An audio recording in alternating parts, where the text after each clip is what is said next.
You think politics is going to play the most major role? In other words, that's another thing that's coming out into American society that it's good for Americans to see, is the fact that the judges are actually politicians. I mean, they're appointed by politicians, but you don't really think that. You just still think that this is a fair-minded person in certain cases. What do you think they'll do? What's your guess? I'm going to go out on a limb. I think that they will authorize a recount, but under a more detailed standard. All right. My guess is, if you read Scalia's concurring opinion, that the thing that he's saying that 5 justices think Bush has a substantial probability of prevailing on is that there are different standards for counting in different counties. And if you look at what he said, he does talk about the argument that you have to issue the stay so that you're not degrading the ballots, and you may need to... You don't want to rush to judgment in this case and just automatically let it go out without clearing up all of the... That's right. So this is the so minority it's a clarification. opinion, but that's fair. So you think I guess that maybe that was what they could do, is just a clarification of how to go about this, so that there is no more future, screw-ups concerning what the law really is. But let's look at the fact that now there's a December 12th deadline. Is it coincidental? Well, it's not. Should the Supreme Court? I think people misunderstand the deadline. What that really relates to, I mean, it's a very convoluted statute. Yeah. But what it really relates to is this: that if there are 2 sets of electors up there, Bush electors and Gore electors, and then Congress is bound to accept that set of electors that is, if there's been a final determination by the state process by December 12th based on pre-election day law. But if that doesn't happen, all it really means is then Congress is free to make its own judgment about which set of electors is chosen in accordance with state law. So there's, probably right up at least until December 18th when the electors actually have to vote. I mean, there's even a federal statute that says that you can give the certification to the electors up to that day. Well, from a common sense standpoint, I don't see how the electors and the thises and the that's have anything to do with the final result of the will of the people. I think that is another camouflage and smokescreen that's going right over the bottom line fact of who won this election based on the votes and the final tally.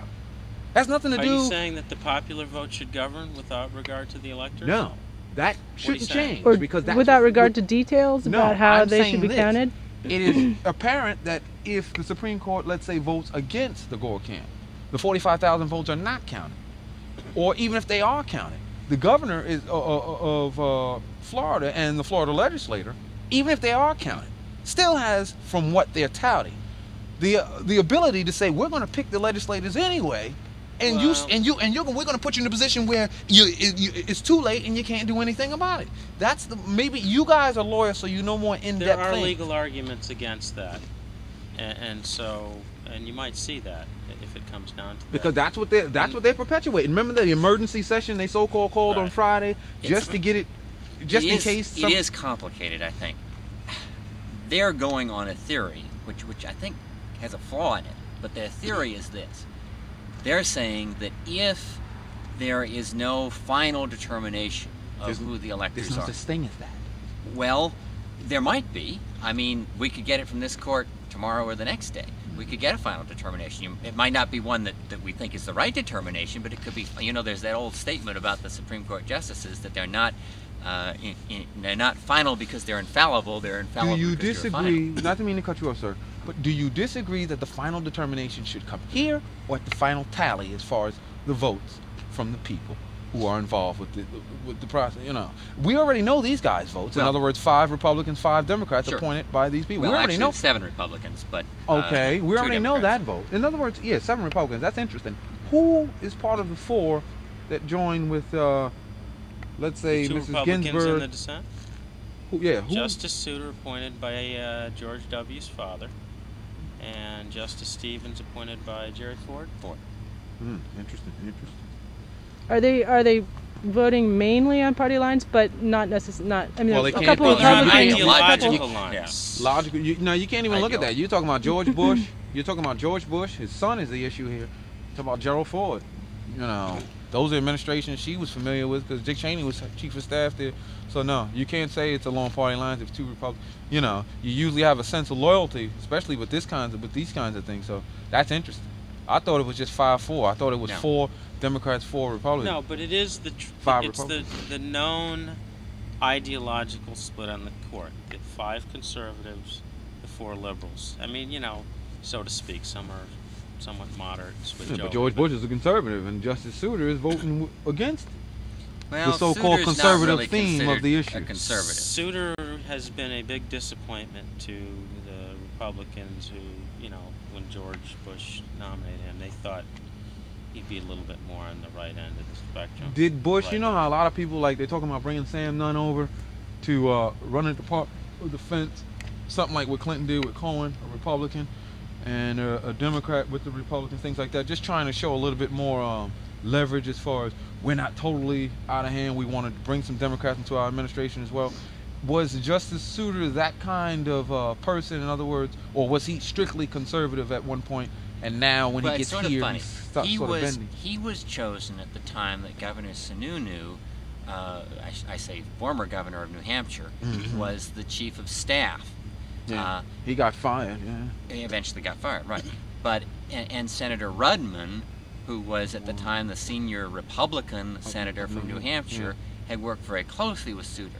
So it was almost, I think, I mean, at the time there was supposedly a need for a so-called stealth candidate because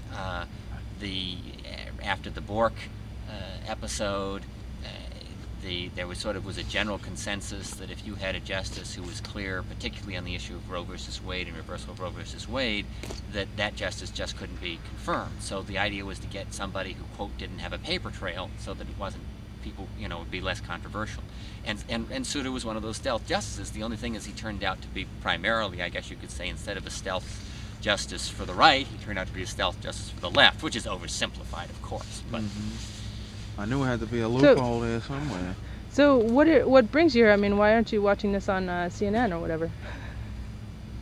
Why aren't you? That's basically a good response to that one. Because you like I'm it a up political front. junkie. Yeah, you like me, man. These things are. What, C-SPAN isn't good enough for you? Well, I got the tapes in there. They'll be there. I'll watch it, but you know, it's a very electric atmosphere when it comes to these things, and you know. And you'll never experience it and as you again. said, yeah, I mean, I think you may be a little strong in saying it's the most important day in the history of the universe, but it's certainly a very let's important look at it. In Let's the legislative it's and intriguing legal. to be there. Let's say personally what present. would you consider more important than the deciding factor as far as U.S. president? Now you got to keep in mind this is the most place on the planet Earth, in my opinion. It really is. In other words, we have the largest military, we have the largest economy. Everything is based and focused from here and generated to other places, Yeah, not just but within the know, states, within the planet Earth, within the world. Our influence, City on a I hill. believe, is mostly a result of our credibility and the fact that people look up to this country. I think that's been damaged a lot in this. That's what I mean by the most important there are other day. countries who have nuclear warheads, and there are other countries who have economies and goods and, you know, resources that we need. So, you know, Wasn't this I'm not perhaps in the making? I mean, hasn't this been? I mean, it's been possible Deja vu. that this could have happened, but nobody predicted it. The unpredictable happened, and it's just because it could. Some people don't want And to it was admit- just maybe a matter of Some time.